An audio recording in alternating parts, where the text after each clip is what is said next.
I think also maybe it helps just having a sounding board. Because I mean, because we are so unique, all our experiences. I mean, like you're targeting to reach the billion, but the route this person took, it was his talents, his everything, or her, whatever that made her go that way.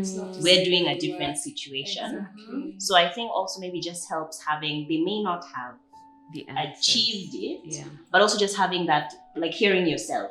Because sometimes by just talking, you come up with your own solutions. Which is what coaching is. That's what coaching is. Like Dr. Patricia says, the answers are already within you. So you just need the right person to ask the right questions. But sometimes when you're just saying it and you're like, no, but I think, okay, maybe I should.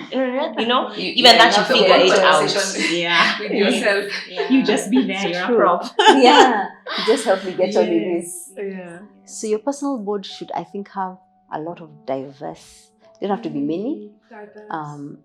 Some diversity, but also some similarity in the sense that connected to you, value-based. That's not to say, that's like your inner circle. Then you can have now several other circles or people who are extremely different from you. There's something you're going to learn from them. So I think also continuous learning. I mean, I love to learn from entrepreneurs. I used to interview entrepreneurs at some point, just like quite obsessively, and just from the Yellow Pages, just like call them and be like, "Hey, can I have a coffee?" And then just be like, "So how did you do it?" And they'd be like, "Who are you? Why should I tell you?" It's so true. Some people may not know Yellow Pages. No, but there's some people who are actually relate. I mean, people are different. So it's not worth reaching out to anyone you feel like reaching out to get wisdom. A lot of people are willing to share. But I was quite touched by what you said about like who we listen to, also just being really careful about the advice. I've also kind of gone off in the wrong direction just from who I've been listening to. Tell me about that. And then come out of it and been like, there was a whole other agenda as to why I was even getting the information. It's very painful. It's very painful. Yeah. But that is the beginning of wisdom, isn't it? Because before I was just soaking up all advice, especially if I was like upset, like if I've had a fight with my boyfriend and then I call you and you're like, what? Then we heat each other up. Yes, the temperature gets hotter. It's over. And imagine the issue you could have solved it by just talking.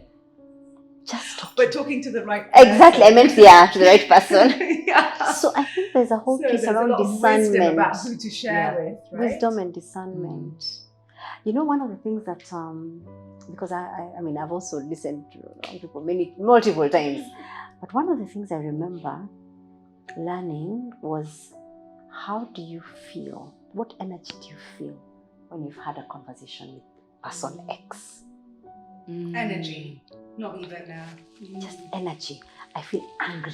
I feel like I want to fight somebody. I feel envious. I feel whatever. I feel peaceful. I feel joyful. I feel more clear. That can give you a sense of how they're influencing you.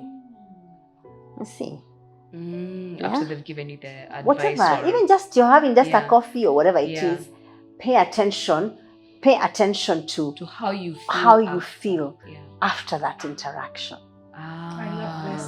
I love the fact that you're a doctor as well, because then we're forced to have to listen. That's very sad. You don't have to. No, we don't have to. But this soft power, knowledge, wisdom, which is everything in life. Even Solomon asked for wisdom, not cash, so that he could know what to do when the cash comes. I totally get it now.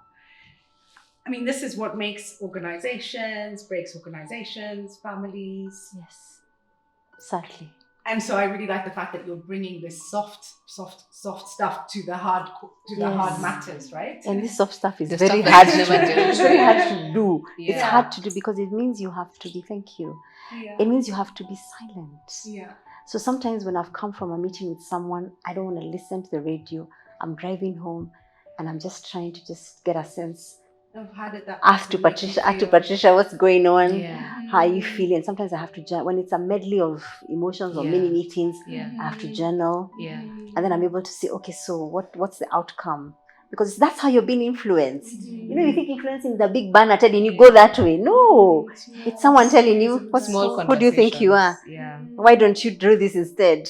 Or have you considered reflecting about this? So I found that's like a life hack that we can all try and use. and to then course correct. Because sometimes you could also be the other person.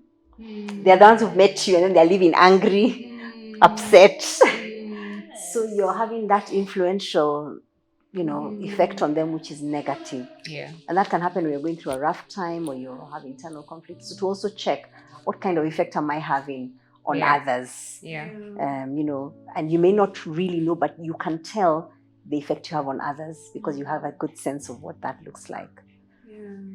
Okay. So I think get comfortable with the discomfort of silence is one sure way of clarifying the legacy, the impact that you are having or not having. Because in that silent moment, you talked about meditating in the morning, I do the same. I imagine that each of you do something that in the still of the silence of the moment, you can ask, how did I show up there? What was my true intention? Which by the way is a very hard question, stripped of all the masks. And then, okay, how can I course correct that today? Or continue doing that great thing today? And so legacy is not, I think we shouldn't complicate it. I think we should just look at it as today, what impact have I had today? Even as you sit here and have this conversation, what impact? We are creating legacy, but then this one is on multiple levels because it's been recorded. Someone will watch it, but if we did that day by day, imagine ask ourselves at the end of every day, what's been my legacy today? What's been my impact today? Because living legacy may feel like it's very heavy, but what's my being impact? Accountable to each other.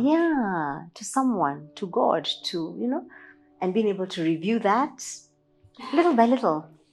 She's about to put up her hand. Yes. please.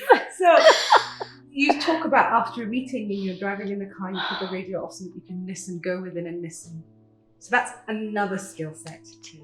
Being able to be silent, to hear the non-audible things going on, right? Yeah. And when it's because fresh, like you said, ultimately we have all fresh. the answers inside us anyway. Usually we do. Just need someone to help us see them sometimes. Yeah. So that's also, I wonder if in corporate leadership, that kind of like after, whether people ask themselves after a meeting, what was the energy? How did I leave you? How did you leave me? How can I support you better? Yeah. How do you prefer to be led? Even the time just to stop to feel. Yeah. I wonder if you even have that space in an office to be still, to sit on your desk and take 10 minutes to just be like, how was that meeting really? How do I feel after that conversation or whatever? I think it's very hard. And I think there's a lot around managing your time and energy. Yeah. Because sometimes you have back-to-back meetings and there's nothing you can do. But sometimes you can do something about it and just say, let's have a break. Let's every 90 minutes, for example, I think to really try every 90 minutes, have a break, stretch, because it shifts the energy. It gives you time to just recalibrate, rethink, refresh. But I found that many times, many managers surrender the power over their diary. And I think that's tough. Maybe they don't know how to. Maybe the circumstances are like your time is the employer's time. You have no time of your own. So one of the things I've been trying to encourage senior leaders is to have thinking time. So I, for example, have a thinking day. And if I take an engagement on that date, it's got to be really special. I even don't try and take calls. Because I guess the work we do is so high energy, so deeply engaging that you need time to feel the well and time to just be still. And so when one CEO, I remember telling him, do you have a thinking hour? He's like, hour? I'm like, I was building to a day. He's like, it's gotta be crazy, Daktari. I'm like, no, because how will you know what is going on even within yourself and the impact? To assess. So it may sound like a luxury, but I would like to encourage even myself as I speak about this is you can build in the time. So your commute home, instead of picking calls, and you can block some time. So because I think time is the eternal equalizer. All of us only have 24 hours. So how do we spend it and how do we carve out time to think about? Because you can imagine if I've not thought about, reflected 1 year, what kind of stuff is going on in here? 5 years, 10 years, 20 years. So I'm almost now becoming someone I can't recognize. And it's me, So perhaps that idea of creating time to be still, to listen to your emotions, to be uncomfortable, to be comfortable with the discomfort of what you see. Because it's not always going to be pretty. Yeah. It could be ugly and dark. Yeah. And you're like, oh, that dark side. Oh, I don't really like how I'm showing up there. But okay, that's a great step towards leading yourself and then having an impact in the legacy that you would like to leave on others. Yes, I love the conversation we've been having here on be you and become your next best self. Yeah.